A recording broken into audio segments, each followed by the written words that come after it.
Welcome, Dr. James Beckett, Sports Card Insights, a ramblings episode. Two things came up that are related. One is I occasionally, like maybe 1 in 100, forget to thank my sponsors. I appreciate my sponsors. I've got a bunch of them. I read them off pretty quickly. I try to give them some airtime. I'm doing positive tone even for the sponsors' competitors. So I'm bullish on the whole hobby, not just on certain entities. But occasionally I will neglect to mention them. Then also it was brought up that I have been known to recommend listening to podcasts at more than 1x, at 1.5. Frequently I'll listen at 2x. And so an hour podcast can be 30 minutes, whatever. But many of you don't do that. And I'm going to thank my sponsors 3 times here. And each time I'm going to do it at a different speed, and you will see that the 1.5 maybe is too much or whatever. I've got it memorized. Many of you do too. So thanks sponsors, Topps, Panini, Upper Deck, Heritage Auctions, Huggins & Scott Auctions, Mike Stadium Sports Cards, Burbank Sports Cards, ComC.com, and Beckett Media, Beckett Grading, Beckett Authentication. Next, at a little bit faster speed, I'm going to say it at the same speed, but I'm going to speed it up digitally.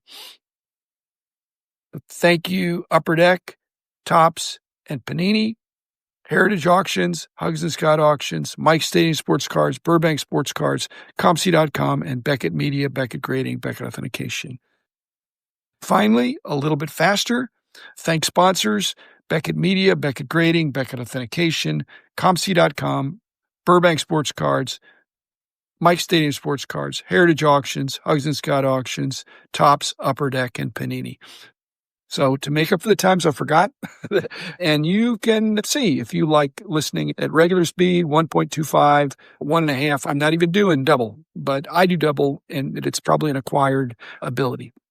Secondly, when I do my listener questions, I get them either from email at drjamesbeckett@gmail.com. Also, I have a Podpage website that you can look up and find, not a big deal. I frequently have people coming up to me at shows, asking me questions, whether it's the Dallas show or the National. It's always enjoyable to hear what you like or what you think ought to be dealt with that I haven't yet.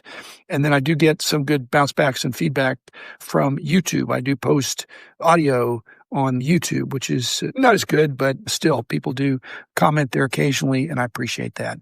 Also, I get questions through Rich. People sometimes will ask Rich or some of my other wingmen to say, hey, why don't you guys do that? And Rich is always agreeable. Okay, first rambling. I did get an anonymous, I'm just not listing the name, but mentioning that collecting cards is so expensive, but what about our friends that are big into hunting and fishing?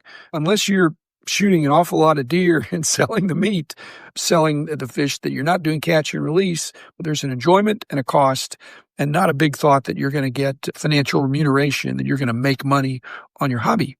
And that's probably true of golf and many others, but you're not hopefully going into debt to go hunting and fishing. And so don't go into debt to go card collecting.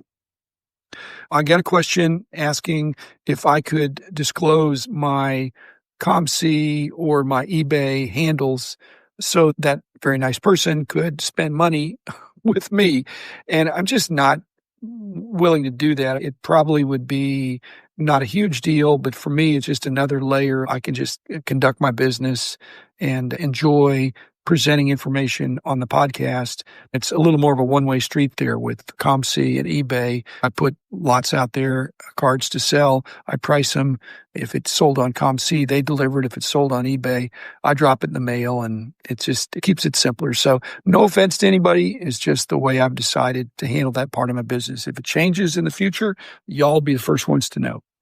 Okay, I got some boxes from Panini, and not worthy of doing a whole review episode, but certainly worthy of a whole big thank you. I got a box of their 2025 Donruss Elite Football, a mega box, $70 a box, so not super pricey, released earlier in August 5th.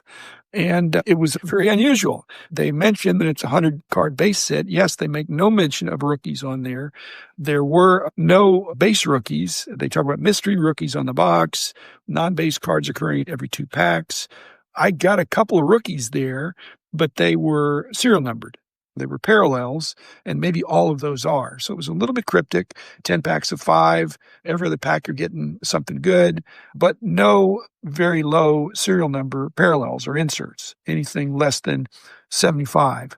This is interesting to me, and I think it has to do with the fact that Panini is a little bit of a lame duck, at least in the football and basketball, of the licenses they have, which are expiring. And so maybe that's just part of the agreement. Nevertheless, it was fun to go through that and see Mega Box. You can make pretty quick work of that, not real expensive. And I think that's the future of the hobby. For those who are critical of breaking, lower price boxes is a way to not necessarily defeat breaking, because I think breaking's here to stay. But if it's a very expensive box, breaking makes a lot of sense, and it's an interesting way and a legitimate way to market a product. Next box I got from them was 2025 Panini Origins Football, 1 pack of 7 cards. So they talk about not taking very long, a couple autographs and a memorabilia card, and it's all based on who you get. You're going to get what they say, but you don't know which football autographs or memorabilia players you're going to get. With just 7 cards, I saw $4.70 a box, and that's probably a pre-release price because it's just coming out August 27th. 5 of the 7 cards, I opened them up, even though I think that's illegal. I opened them up ahead of the release date, but I'm obviously not selling them. But 5 of the 7 cards I got were rookie cards. There's nothing to not like about that. Whereas the Elite was riding on non-rookies, Origins Football, you're paying $65, $70 a card. But again, 5 of them were rookies, autograph, RPA. I got what they said I would get. Next, I got a 2025 Panini Select NASCAR, the auto racing. Again, advertised 2 autographs, 1 memorabilia card. Yet, whereas the 7 cards in football with Origins is $4.70 a box, 2 autographs, 1 memorabilia, 12 packs of 5 cards. In the NASCAR, the SRP there is $125 a box. And that's also to be released at that same time. It's just a bargain. I've told you, I love all cards, and I actually do really like NASCAR as a sport, and I like it as the cards. They don't have the rich history that baseball has, but when you're looking for value, NASCAR, I believe, has figured out that it is promoting the sport. It's the cards promote the sport. Then lastly, I got a box of 24, 25 Panini Optic Basketball, 20 packs of 4 cards. Again, SRP roughly $4.65. I've only been out a week or so. One thing I noticed, and it used to be a bad thing, and I'm not sure it is anymore, and that is that there was poor collation on the rookie cards. Out of that 1 box, I got 3 duplicate rookie cards. And the reason that's no longer a problem is because you're glad you got 3 dupes. You just want to be the right 3 dupes. Now, one of the guys was more well-known. The other 2 were not. So not complaining. On the other hand, it's a 24, 25 product, so it's not considered at this time, never say never, but at this time, it's not considered a strong crop of rookies. I got Jay Crowder in the base set, and I don't know what focus group is saying, maybe Choli is saying you got to have Jay Crowder in, but I'm not aware.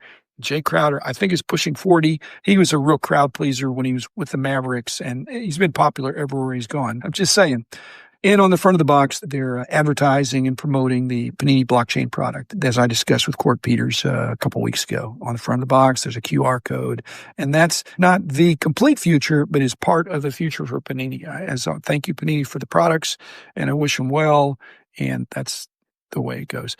Okay, a couple more ramblings. I watched a documentary that was an expose, I think it was called Buy Now, and it was talking about fashion and how sneakers and lots of these things build in a scheduled or planned obsolescence of the products.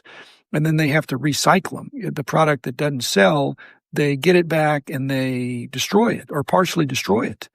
And I was just thinking, what kind of recycling is going on in our hobby? We're just putting out more and more cards, more and more wrappers, more and more pay sleeves, more and more card savers and top loaders. And I don't know where they go when they're no longer needed. I don't know if they're incinerated, which sounds bad. I don't know if they're landfilled, which sounds bad, but there's already enough stuff. So just wondering if one of the card companies or somebody will get creative. The last creative destruction of a product that I was not there, but is Cyberger's famous Hudson River barge of the 52 Topps high numbers, which actually that dramatic story has been part of fueling that iconic not just the set, but also the series. As I just reflect back on that, I think those cards were delivered or put in the stores in August or September when kids are going back to school. And as I strategize about it, I'm realizing that was not an afterthought of the last series. There were key players in there, with starting off with Mantle and Bobby Thompson, who was huge at that time. So very New York centric. Jackie Robinson, Roy Campanella, Pee Wee Reese, Eddie Matthews, all these iconic players that you'd really miss them if the set had stopped at 310. My new theory is that Topps was trying to joust with Bowman and realizing they had a big winner with 52 Topps, because I think they really did well compared to 52 Bowman. They scooped him on the size, but then Bowman Football was coming out, and 52 Bowman Football, as you recall, was the first one to do a small version and a large version. So I think 52 Topps high numbers were a response to 52 Bowmans to try to put a competing product on the shelf, again, at that large size. But my original point was just the creative destruction. It'd be interesting if somebody did something like that now. Panini's doing these Dutch auctions and everything goes at the floor. But if something doesn't, what if they said, we're going to destroy the commons, or we're going to destroy anything that's not sold? They can't destroy the whole product because it would mess up the insertion ratios. But if they opened them up and all the unnumbered cards that would make commons perceived as being more short printed. So I don't think it's going to happen. But like I said, 1952 landmark set, that's part of the mystique and the story. Some of these fast fashion places that were mentioned in this documentary, it's going to be on the shelves for a few weeks. And when it's gone, they're not going to send it to a discount. I don't think they even send it to third world nations. I think it's destroyed, which incents the consumer behavior. I better get it because it's not going to be there next month. And with vintage clothing, to store something away for 20 or 30 years for waiting to get back in style, that's very different from vintage cards, who are now in vogue and probably always have been. Heritage Auctions sells old purses. Now they're old, very nice, very luxury, very limited, coveted brand, short printed purses, and they do great. And they've got these exotic skins. Heritage is versed in that. One last mention, I've always been a fan of sports art. I don't think it's caught on. After all, sports art paintings are almost by definition one-of-ones.